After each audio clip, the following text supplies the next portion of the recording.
Hey guys, আজ আমি explain করব 2016 সালে রিলিজ হওয়া একটি কমেডি, ফ্যান্টাসি এবং romantic Korean drama legend of the blue C. রূপকথার গল্পে আমরা জলপরীর গল্প অনেক শুনেছি। এই ড্রামাটিও একটি জলপরী এবং একজন মানুষের প্রেমের কাহিনী নিয়ে। কিন্তু মানুষ ও জলপরীর ভিতর কি আদৌ প্রেম ভালোবাসা সম্ভব? তাদের শেষ পরিণতি কি হবে? এছাড়াও আরো অনেক অসাধারণ টুইস্ট সমৃদ্ধ কাহিনী নিয়ে পুরো ড্রামাটি সাজানো। এই ড্রামায় টোটাল 20টা এপিসোড রয়েছে। গবলিন ড্রামার পর অনেকে আমাকে এই ড্রামাটি এক্সপ্লেন করার জন্য রিকোয়েস্ট করেছিলেন। যদিও এটির অতীত এবং বর্তমান দৃশ্যের জন্য কাহিনীটা একটু জটিল টাইপের, তবু আমি চেষ্টা করব পুরো কাহিনীটা অল্প টাইমে খুবই সহজভাবে আপনাদের বোঝাতে। তো বর্তমানে এই ড্রামাটির IMDb রেটিং 8.1 আউট অফ 10। তাহলে চলুন শুরু করা যাক legend of the blue sea ড্রামার প্রথম এপিসোড। শুরু করার আগে আমি রিফাত আছি আপনাদের সাথে। স্বাগতম আমার চ্যানেলে BM দ্য এক্সপ্লেইনার। কাহিনীর শুরুতে দেখা যায় 1598 সালে জোসেন সাম্রাজ্যের সময়কার সমুদ্র তীরবর্তী ছোট্ট একটা গ্রাম। সেখানে একদিন প্রচন্ড ঝড় বৃষ্টি হয় এবং সকাল হলে সেখানকার লোকেরা সমুদ্র তীরে সুন্দর একটা জলপরীকে গুহার মধ্যে আটকা অবস্থায় খুঁজে পায়। তারা তখন সেটিকে বন্দী করে তাদের সর্দারের প্রাসাদে নিয়ে আসে। সেখানে আমরা ইয়াং সিয়ংগিল নামে একজন লোককে দেখি। সে ছিল গ্রামের সরাইখানার প্রধান, মানে প্রজাদের থেকে কর আদায় সহ বেশ কিছু গুরুত্বপূর্ণ দায়িত্ব তার উপরে ছিল। কিন্তু সে ছিল অর্থলোভী।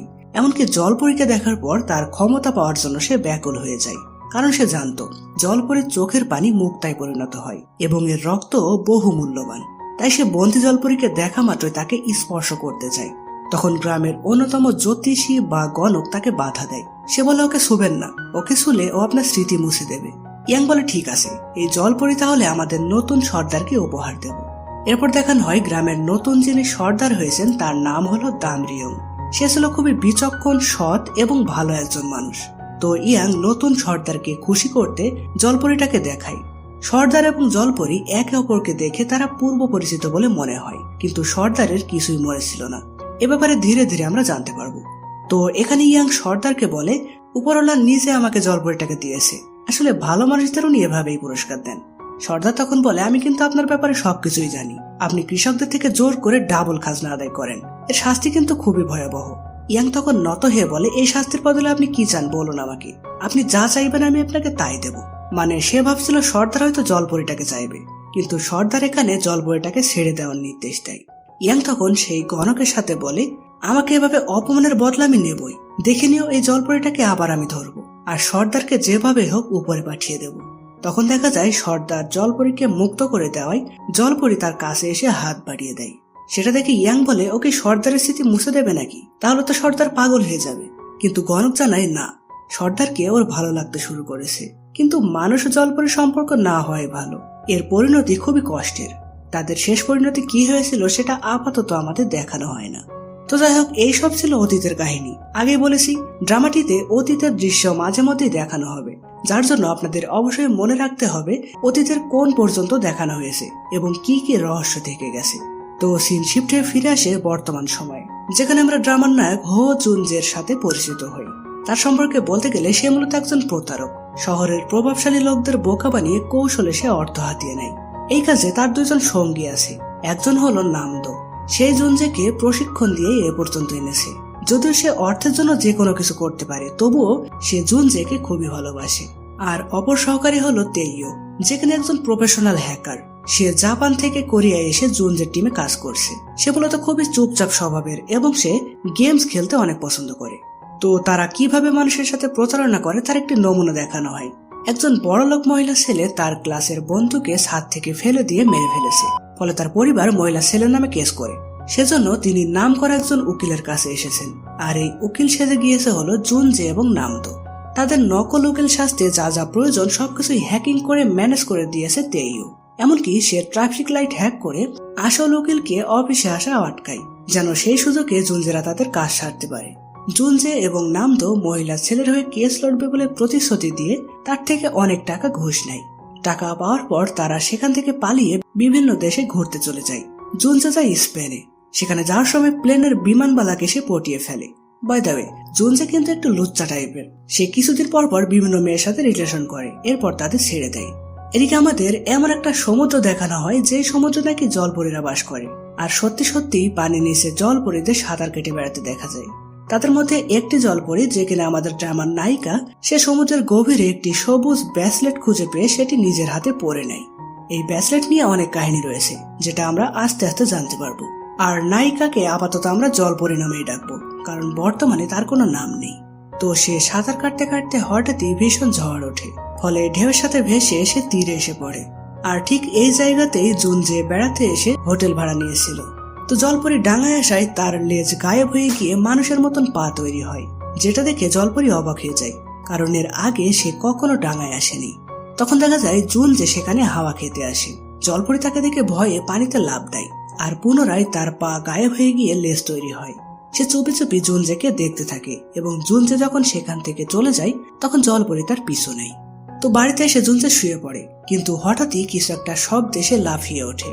শব্দের উৎস খুঁজতে গিয়ে সে দেখে ঘরের ভিতর চারদিকে খাবার ছড়ানো ছিটানো আছে। হঠাৎই সে তার জামা কাপড়ের ভিতর একটি মেয়েকে দেখে এবং চমকে যায়। মেয়েটি ছিল সেই জলপরী। জুনজে দেখে মেয়েটি খাবার চুরি করে খেয়েছে, এমনকি তার হুডি মেয়েটির গায়ে। এইসব দেখে সে রেগে যায়। জুনজেকে রাখতে দেখে জলপরী ভয়ে তাকে জোরে একটা লাথি মারে। আর যেহেতু জলপরীদের গায়ে মানুষের থেকে অনেক বেশি শক্তি, তাই জুনজে একদম উড়ে গিয়ে পড়ে। সে রেগে মেগে আবার জলপরীর কাছে আসলে আবার কিক খায়। সে তখন তাড়াতাড়ি করে হোটেলের লোকদের ফোন করে এবং বলে, এখনই পুলিশ পাঠান, আমার রুমে চোর ঢুকেছে। জলপরী তখন জানালা দিয়ে সমুদ্র দেখতে পেয়ে সেদিকে লাফ দিতে যায়, কিন্তু জানালার কাছে বাড়ি খেয়ে সে পড়ে যায় এবং জ্ঞান হারায়। এই সুযোগে জুনজে তার হাত পা বেঁধে ফেলে এবং পুলিশদের হাতে দেওয়ার আগে তার কিছু ছবি তুলে রাখে। তারপর পুলিশ এসে জলপরীকে ধরে নিয়ে যায়। ধরে নিয়ে গিয়ে তারা যখন তাকে জিজ্ঞাসাবাদ করে, তখন জলপরী কিছুই বলে না। মনে হয় সে হয়তো বোবা। এছাড়াও সে অনেক পাগলামি করে। তার পাগলামি দেখে পুলিশ অফিসার তাকে ধমক দিলে সে পুলিশকে দূরে ধাক্কা দিয়ে ফেলে দেয়। এদিকে জুনজে জলপরীর যে ছবিগুলো তুলেছিল সেগুলো দেখার সময় সে তার হাতে একটা ব্রেসলেট খেয়াল করে। সাথে সাথে সে নামদোকে ব্রেসলেটের ছবিটা পাঠিয়ে দেয়, যে এটা দামি কিছু কিনা সেটা জানতে। এরপর সে একটি রেস্টুরেন্টে দেখা করে সেই বিমানবালা মেয়ের সাথে, যার সাথে তার প্লেনে দেখা হয়েছিল। জুনজে মেয়েটিকে পটানোর চেষ্টা করে।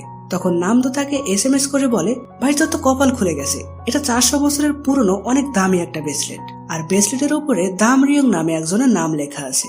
দামরিয়ংকে সেটা তো আমরা প্রথমেই জেনেছি, কিন্তু এই ব্রেসলেটের সাথে তার কি সম্পর্ক সেটা আমরা পরে জানতে পারবো। তো জুনজে এত দামি একটা ব্রেসলেট হাতছাড়া হয়ে গেছে দেখে তাড়াতাড়ি পুলিশ স্টেশনে চলে যায়, কিন্তু পুলিশ জলপরীকে ছাড়তে চায় না। জুনজে তখন লাইটার দিয়ে তার স্পেশাল টেকনিকের সাহায্যে পুলিশ অফিসারকে হিপনোটাইজ করে ফেলে আর বলে, দেখুন ওটা আপনার ভাবি, আমরা হানিমুনে যাব, কিন্তু আপনি তো ওকে ছাড়ছেন না। পুলিশ অফিসার তখন হিপনোটাইজ অবস্থায় জলপরীকে বিয়ের পোশাকে দেখতে পায় এবং সে জুনজের কাছে ক্ষমা চেয়ে তাকে ছেড়ে দেয়।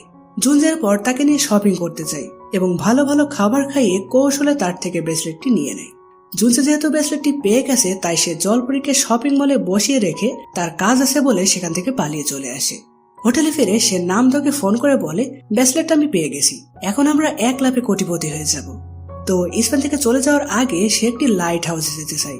এই লাইট হাউস নিয়ে তার জীবনের একটি গুরুত্বপূর্ণ ঘটনা রয়েছে, যেটা আমরা পরে জানতে পারবো। এদিকে শপিং মলে জলপরী সেখানে বসেছিল জুনজে ফিরে আসবে বলে। এভাবে বসে থাকতে থাকতে শপিং মল যখন বন্ধ করার সময় হয়ে যায়, তখন স্টাফরা তাকে পাগল ভেবে মল থেকে বের করে দেয়। অন্যদিকে জুনজে সেই লাইট হাউসের উদ্দেশ্যে রওনা দেয়, কিন্তু যেতে যেতে জলপরীর সাথে কাটানো মুহূর্তগুলো তার বারবার মনে পড়তে থাকে। তো জুনজে তো ব্রেসলেট পেয়ে গেছে, তবুও কি সে জলপরীর কাছে ফিরে যাবে? এইরকম প্রশ্ন রেখেই প্রথম এপিসোডটি এখানেই শেষ হয়।